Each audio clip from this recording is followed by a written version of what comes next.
All right, everybody, meet Josiah. Say hi, Josiah. All right, so Josiah says hi. Say hi to Josiah. All right. So Josiah is an infant.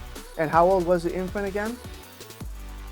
That's right. The infant is from 0 to 1.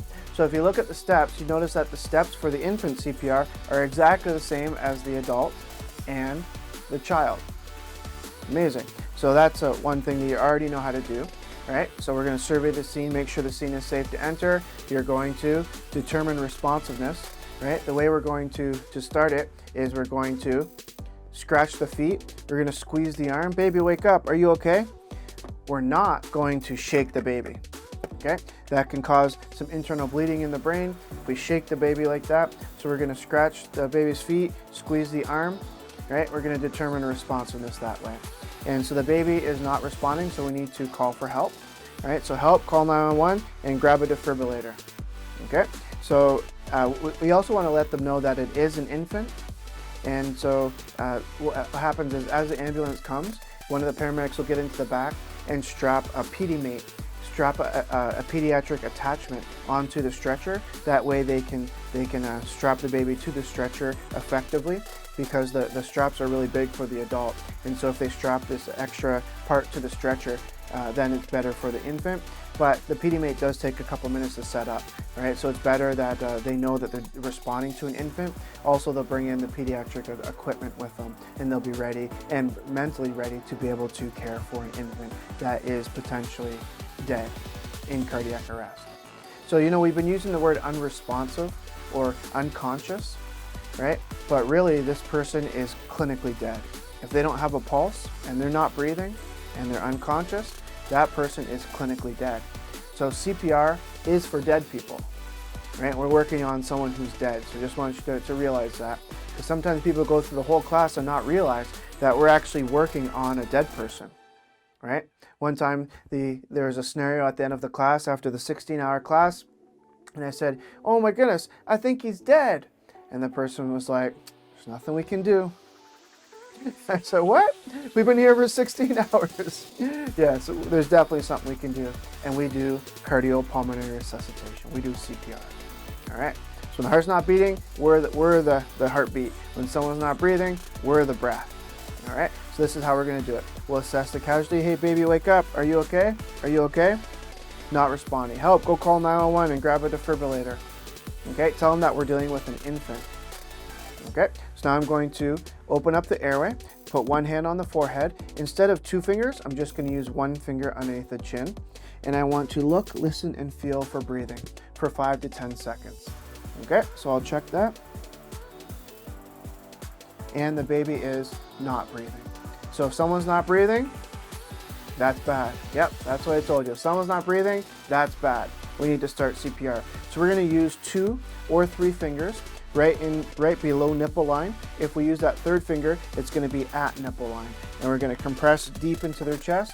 And so the measurements, if we just bring up the measurements, we see that we're going to get down 1.5 inches into their chest, or we can use the 1/3 measurement of their body cavity. Okay, 1/3 the depth of their body cavity. All right, so we look at the numbers. We say that the infant is from 0 to 1. Okay, we know that we're going to use 2 fingers, right? You could use a 3rd finger. We're going to be just below nipple line, and we're going to compress 1.5 inches deep, or 1/3 the depth of body cavity. Then we're going to compress at a rate of 30 compressions and 2 breaths if we have our breathing barrier. All right, then we're going to compress at a rate of 100 to 120. So you're thinking, hey, 100, 120, I know that number. Right, it's the exact same as the speed we've been compressing for the adult and the child, and now we see it again on the infant. Okay, and then when it comes to the defibrillator, we're going to do still 2 minutes of CPR and then let it analyze again. 2 minutes of CPR and let it analyze again. So that's 5 cycles of CPR. Okay, so that's how we're going to do it. So let me run it from top to bottom.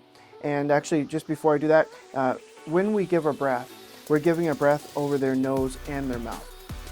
Okay, so when I'm going to use the breathing barrier, then it does cover their nose and their mouth. But this is an adult mask.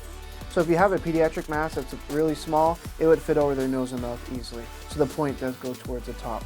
But what you would do is, since it's an adult mask and it kind of covers their whole face, we do want it to cover the whole face basically. We want it to cover the nose and mouth where we can get, but we want to see a good seal. So what you're going to do, you get a better seal if you turn the point down towards the chin. All right? And so that cups their forehead better, and that gets a better seal. So now we put the adult mask on with the point going towards the chin, and then we can open up the airway. All right? When we open up the airway, we're not going to fully extend the airway like we did on the adult and child. So on the adult and child, you do want the full extension of the airway. But in this case, the rings around the trachea, so feel those rings right now, that keeps your trachea open even when you're unconscious. So those rings around the trachea haven't solidified, haven't strengthened as much, and so you can actually kink those on an infant because the rings aren't strong yet. So we're only going to go to neutral position whenever we're checking for breathing, all right, when we're listening and feeling, and also when we're giving a breath. We're only going to go to neutral position.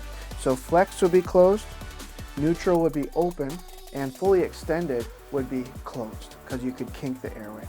So we only want to go to neutral position. So if you ever give a breath and it feels like you're blowing on the back of your hand, the air's not going anywhere, then maybe you kink the airway, right? You open it up too much. You're just going to go more neutral and try that breath again, and you'll find that that breath will probably go through. Okay? We'll talk about in the choking section what happens if the breath doesn't go in that second time.